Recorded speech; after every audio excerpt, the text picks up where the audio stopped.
Hello everyone! So for today's video, magsiset up po tayo sa ating smart projector po. Yan. So ito po kayo ng tutorial how to set up po sa ating smart projector.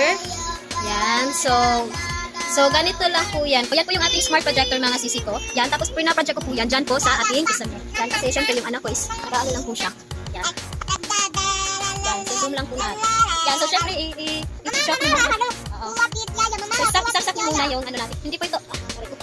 So ganyan po yan mga sis. Isasaksak po yan. Hindi po yan rechargeable mga sis. So ito po yung remote niya. So yung remote niya po is ano po yung battery po. Yan. AAA po yan. So dalawa po yung need natin para sa remote po. Yan. So after po, yan, pag masaksak niyo na po, magre-red light po yung sa kanyang ano, yan may blue lights, yan, red lights po yan. Tapos ito lang po yung pindutin niyo, yung power on, syempre yan, common, basic lang po yan, yan. So yan po, tapos yun, mag-blue na siya, tapos may smart projector na mapa-project dyan, yan.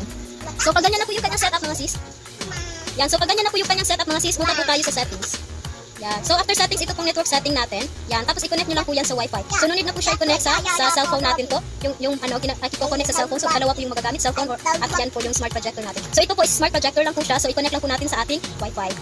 Yan. So pagkatapos niyo na po So pagkatapos niyo na po yan i-connect sa ating sa network settings po, ayan. Yung Wi-Fi natin, punta po tayo sa other settings. Yan. Bahuan mo ito.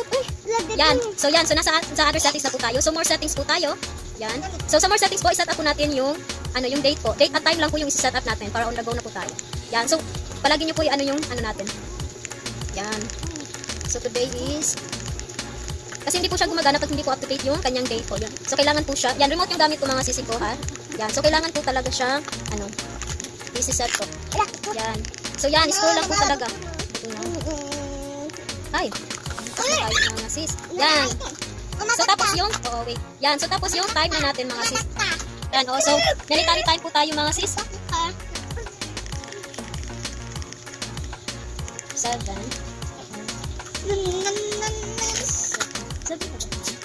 Mama, wala. Wala. Yan, so on the go na po tayo. After po ma-set up nyo po yung date, so ganyan po, balik nyo lang po yan sa home. Sa home. Or pwede nyo lang po din yan i-back po. Yan, back po.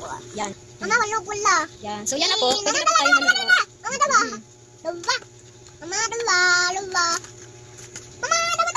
Kana? Okay. So yan, pwede nyo po yan palakasin. Pwede nyo din po yan i-connect sa Bluetooth po. Yan, so clear po yan mga sis ha. Yan, super ganda po yan. Yan. So thank you po.